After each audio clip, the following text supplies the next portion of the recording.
Good morning and welcome to another great edition of Money Truth Moments with our very own money expert, Money Whisperer, Judy Copenbarger. How are you? I'm great. Good to see you, Carlos. How are you doing this morning?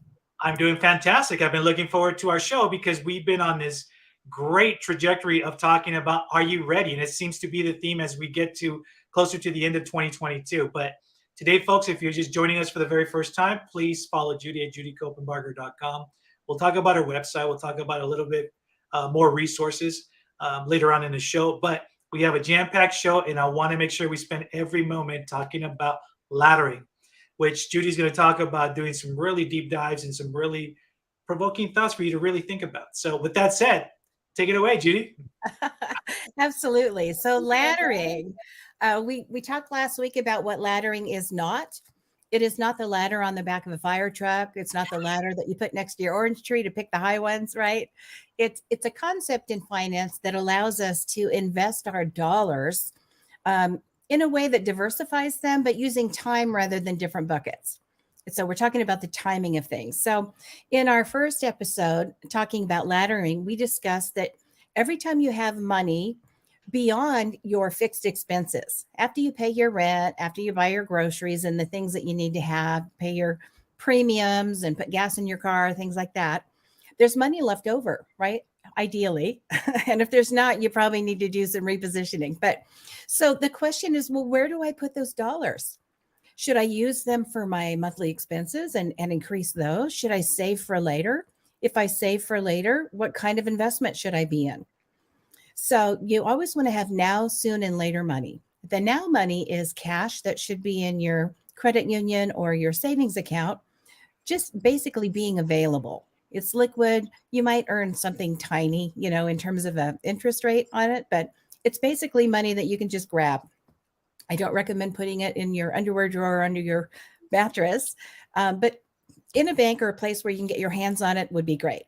So that's money that you need to allocate for something that you're going to spend it on in the next year or two, like short term, right? Immediate. Then you have mid range. Mid range is 3, 4, 5, maybe 6 years from now. What will you be doing then? And what will you need those dollars for? Is there a vehicle that will need to be repaired or replaced? Do we need to do something on our home? Is there a big trip or a special occasion coming up? Are we starting to pay tuition? Is there a graduation or an anniversary? A big trip to Hawaii? What's going to happen a few years out? And when you start to become a planner and you think about what am I going to need the money for? And when am I going to need it? That's when you really can get ahead of the curve. So mid-range, 3, 4, 5, maybe 6 years from now. And then that money, as it is invested, needs to be somewhat liquid. So it's available within a few years. And so we're going to talk about where you should put your dollar to have that money working for you and invested. And there's a short list of options that you have for those kind of investments. And then long term is money that you're going to need for goals down the road, retirement, some big anniversary trip, down the road, or maybe you think about at retirement what you want to do, join the country club, or maybe have a second home, a vacation home or something, or have money available to help educate your grandkids, or to have money available to go to them or have them fly to you so you can keep those family connections going. So what are those things in your life that you're going to need 10 years from now, 15, 20, 25, 30 years from now, even depending on where you are in life? What are you going to need? So for most people, some kind of retirement or replacement income down the road is in that bucket. And the options that you have for investing your money are different when you have a long time before you need the money. You don't need liquidity to be so important, right? It's more about safety at that point. So let's do a deep dive on the mid-range investment options that you have. So what investments out there have liquidity as a main feature to them? That's going to be things like stock, right? So stock is equity in a company where you actually buy a little tiny share of the company. So you own it. And when the money comes in as profit, there's going to be dividends that come out to you. You also have the value of that stock that increases as the company grows and is worth more money. So you got two good things going for you when you own stock. and it's liquid. So if you buy stock, usually you can turn around and sell stock, right? If there's demand, because the market's always open.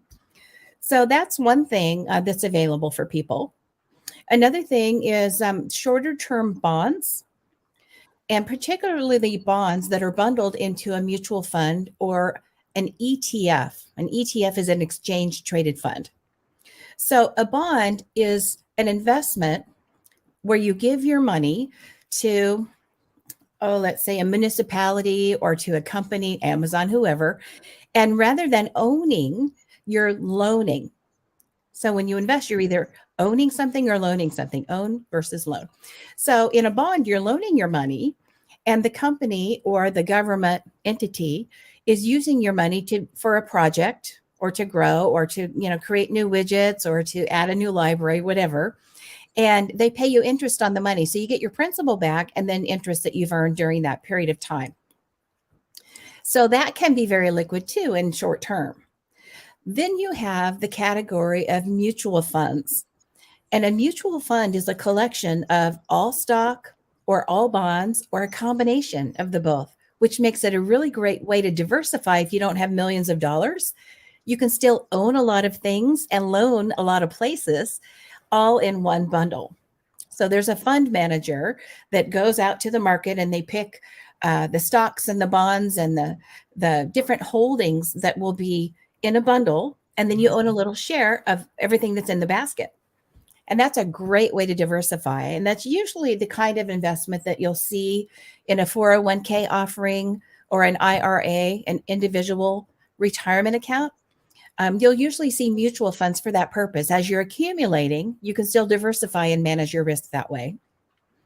And then you have exchange traded funds, which are similar to mutual funds. It's the same kind of theory where you're owning a lot of things, little pieces of each one. And so you're diversifying that way.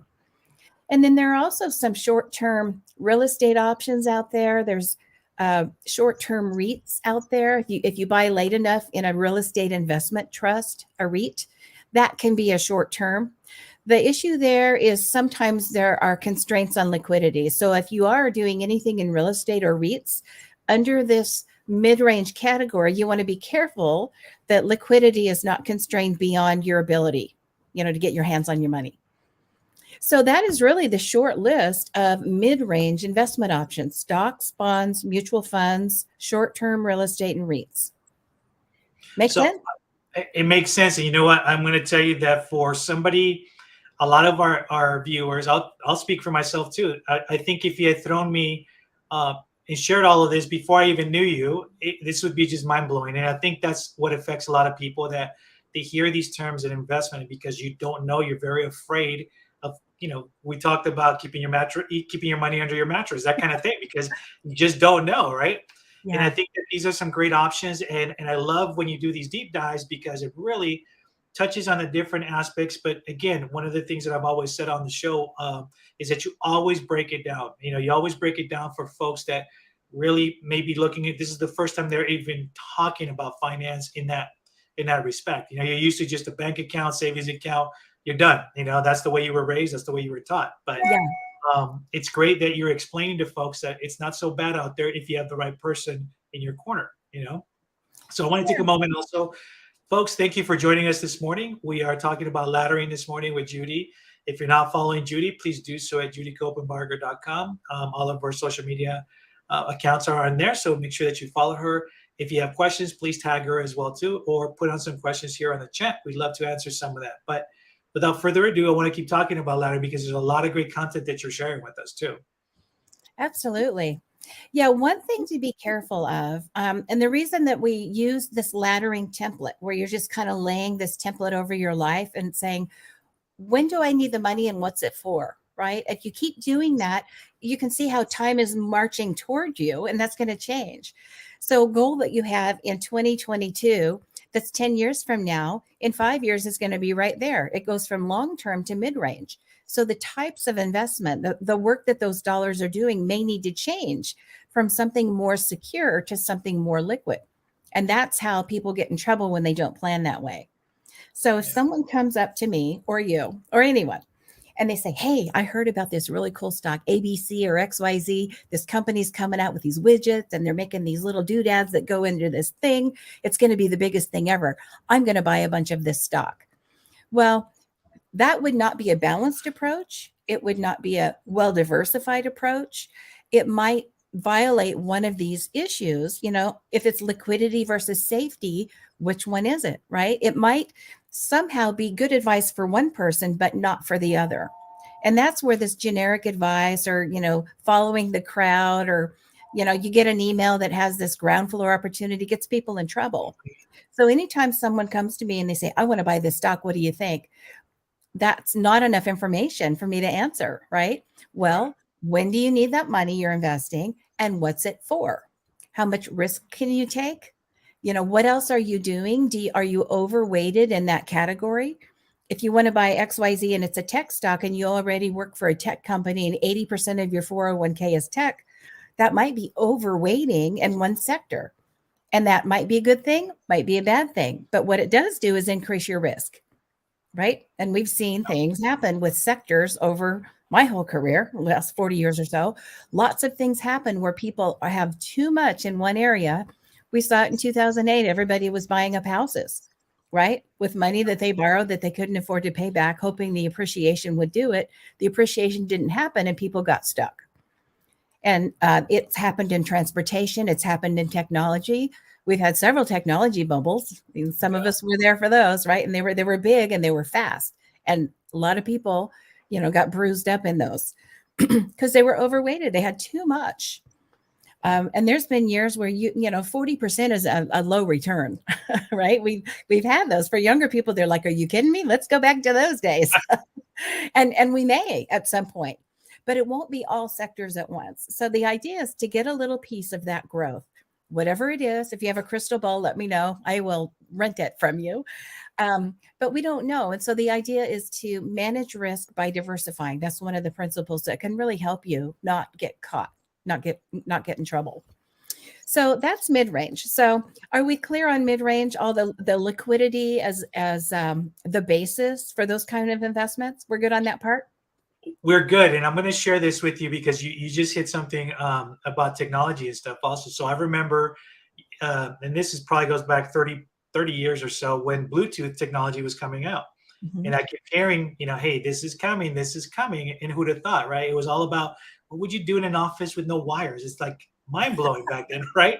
And you didn't know if this was actually something you could invest in and all that, but you're right. Even back then, it sounded great if you knew what you were talking about, but you didn't know how to go about it. And it's one of those things that's just, you got to be really careful. Sometimes if it sounds too good, it might, you might be in trouble right out of the gate. So I'm glad you're bringing that up too, because people need to be aware. I think since we've been doing this show and all the examples you have given us, there's no for sure thing. There's not a sure thing.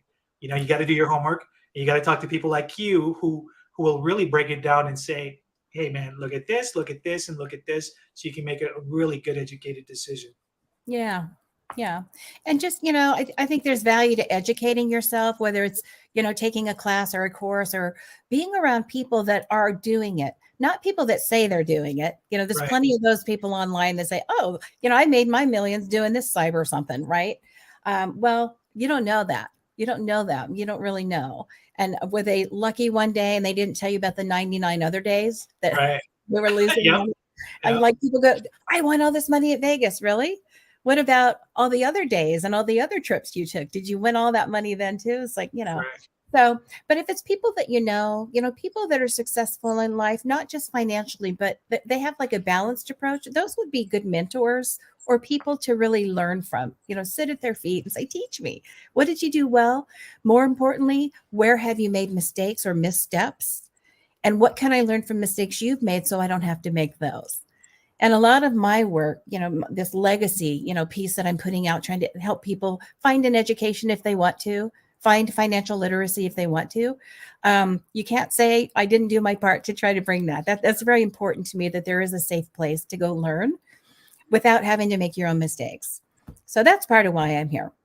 But that's mid-range. We talked about liquidity as investment characteristics for mid-range goals at 3, 4, 5, 6 years from now. You're going to need that money. So now let's talk about long-term. So a long-term goal is going to be, let's say you're 45 and you want to retire at 65. 20 years is out there a little ways right now. Now, at some point, that time's going to be right in front of you. And it's like, wow, I got to go sign up for Medicaid, right? Or Medicare. So, but if it's 20 years out there for now, you could be doing things like investing in your IRA, investing in your 401k, your 403b, if you're a teacher, all those pension accumulation things that you do, deferred comp. So as you're doing that, you think about, what options do I have? I really don't need liquidity. That's not the most important thing to me. The most important thing to me might be safety. I want to make sure those dollars I put in now into my retirement plan or my long-term investment is going to be there and growing and working and not poof on me. And poof is like a legal term, right? I went to school a long time. You know what it means though, right? It was Yeah. here. Now it's, Yeah. where did it, my snowball is melting, right? And we don't want that to happen with, especially, when we're thinking about retirement and long-term income replacement investments, because we don't want to work forever. Maybe you do, but you'll have the option. All right. So what can we do that is safe? So safety is going to be found in contracts where you have a contractual guarantee of something, right? That's where the guarantees are. And in law school, they taught us that a contract is when I promise to give you something and you promise to give me something, right? Then we add consideration and now we have this agreement. We both have to perform our part. So a long-term investment that has safety is where you invest your money and you promise not to take it away from them, like insurance company, annuity company, whoever the company is that's using your money, a REIT, whatever it is. And so that company gets to use your money and grow their business and make their money, do whatever they do, but they promise you something in return. They've got access to your money, they're using it, but you get something. And so what you get depends on the contract. So you get to shop for whatever it is you're looking for. And so like a CD would be you can get like a 60-month CD. So 5 years out there, you are guaranteed they get to use your money. You promise not to remove it too soon or they're going to charge you, right? So for 60 months, they know they have that $100 that you've invested to do what they're doing, make money from it, loan it out to other people, whatever it is. And you are guaranteed to receive back the money you invested, your $100 plus whatever the interest rate was times 5 years, right? So that's that agreement. They get your money to use, you get that return. That's one example of a very simple contract. And a CD is an example of one of the three kinds of contracts that's fixed. And fixed means before you start, when you initially invest, you know exactly what you're going to get. The contract is set out. Now, there are contracts where you're going to get something, what they're promising you because of your investment. You're going to get something, but you don't really know exactly how much yet. So there's a formula how that will be calculated, but we don't know until the end how that formula worked out. So you're taking on a little bit of risk depending on the type of investment or the purpose for your money. Some of that risk might really pay off for you. So let me explain that. If you have a contract, it can either be variable, indexed, or fixed. There's three kinds. And any kind of annuity, any kind of a long-term investment that has guarantees on it, insurance products, things like that, that have cash values in them, they're going to have some kind of a way that your money makes money. If it's variable, for simplicity, we'll call it a mutual fund. It's a collection of stocks and bonds and all these different holdings that you can balance, like you can balance it in your own pie with more or less risk. And then it's wrapped in insurance.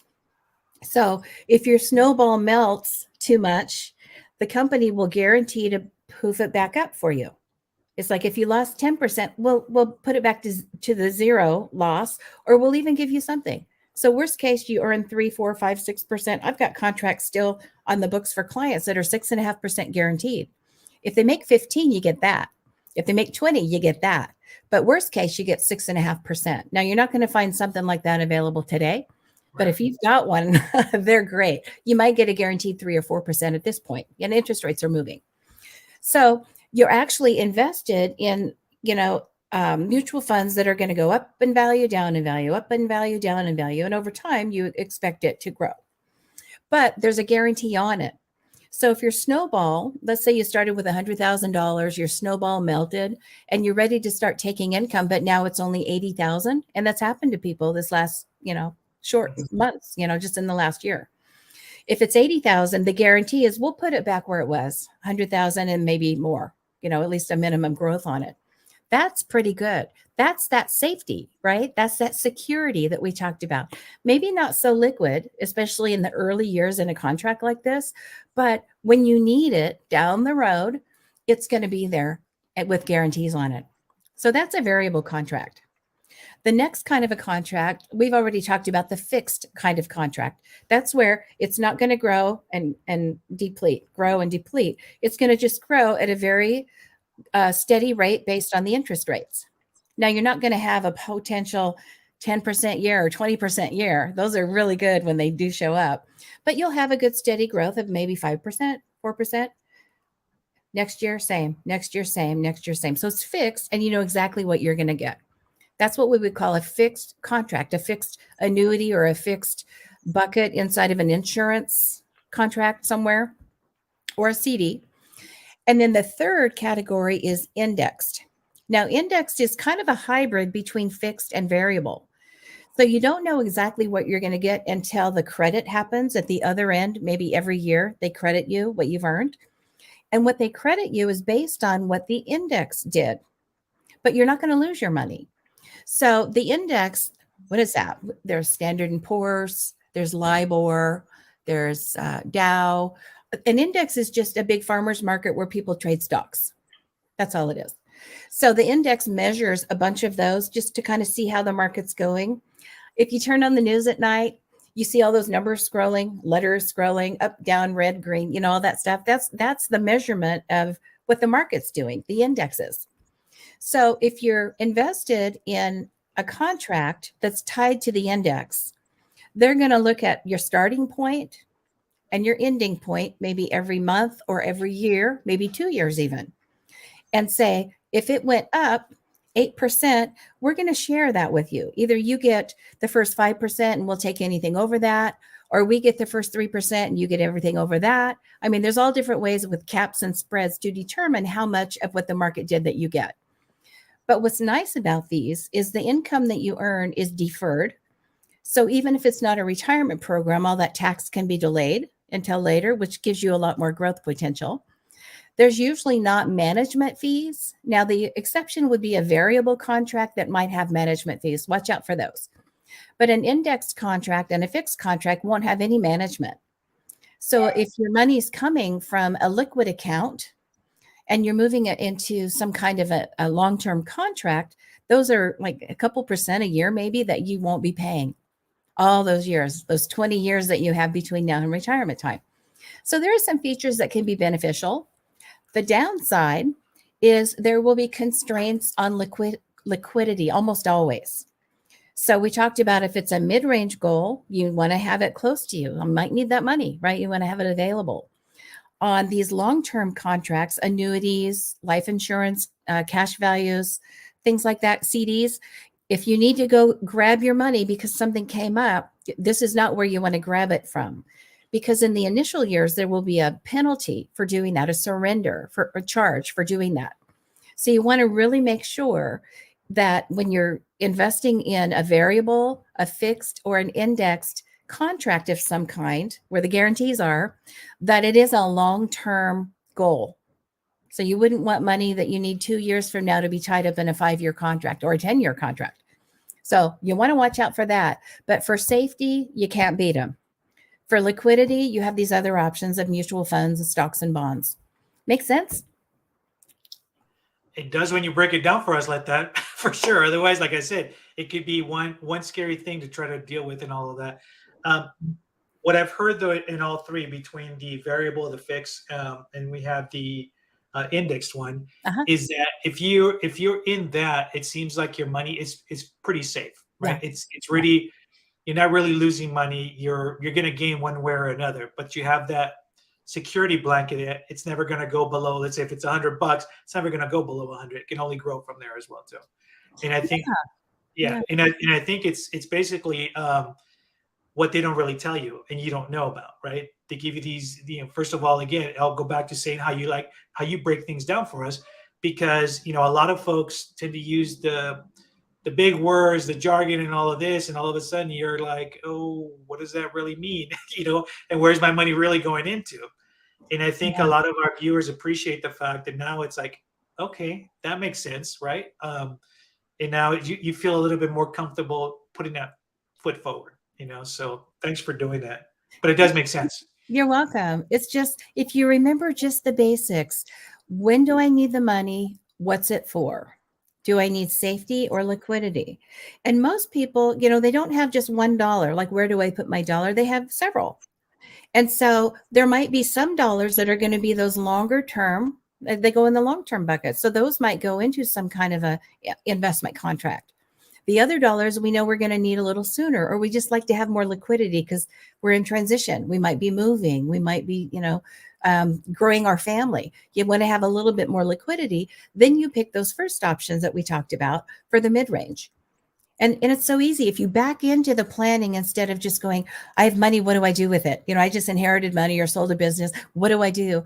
Well, if you talk to most people in the financial industry, they're sales, they're development people. Almost all of them are. So most of them are not planners, although they say they do planning or they're comprehensive or, whatever they say. They're really there to sell a product or a service. Right. And sometimes that's a good thing. Sometimes you just need to know that. You need to be aware that potentially there could be a conflict of interest that arises, because there are products that pay high commissions and products that pay low commissions. Some pay no commissions. And I wouldn't say go to someone who makes everything free. You probably want to have some kind of a planning fee or a professional relationship. If you have someone in your family that does that, you've got a banker brother-in-law, or you've got a CPA, in the family somewhere that really understands these tools, these investment tools, good for you. That's a great way to get advice from people that you trust. But if not, you might want to consider, if you're going to work with someone that you don't know yet, hiring a professional that has the appropriate credentials, where they have to, but they're a fiduciary, they have to do the right thing, not just sell you something. A CFP is a good place to start. That's a certified financial planner. So that's someone that had to go to school. They have to be college educated. Most financial people are not. So they at least had to do that. But beyond that, there's an education they have to do in many areas of finance. So there's estate planning, and there's taxation, and there's investments, and there's economics and insurances, all these areas of finance. And the idea is that education is there, so they know they can't, just sell you something here, but it might cause a problem in the other area. They're supposed to have that basic understanding. So a CFP might serve you well if you're out looking, for someone. If your life has changed significantly and you're ready to do a plan, look for that. That's a great designation to seek out, or find people who work with planners, the expert planners that can help you. A fiduciary, if you just have money you want to invest, you might want to look for a designation called an AIF. That's an accredited investment fiduciary. And fiduciaries by law must do the right thing. If they make a recommendation, they have to show the other options that you had and why this one is best for you right now. So that at least gives you a little protection, a little bit more confidence that conflict of interest will dissolve, right, into, this is really good for you. It's really good for me. So those are some things that might help if you are journeying from, I've been trying to do it by myself, it's not going well, or something's changed where I really need to step up my planning, and I want to be a good steward of all of this. Those are things that might really help you on your path. Awesome. And that's great words. And folks, you know what time it is, right?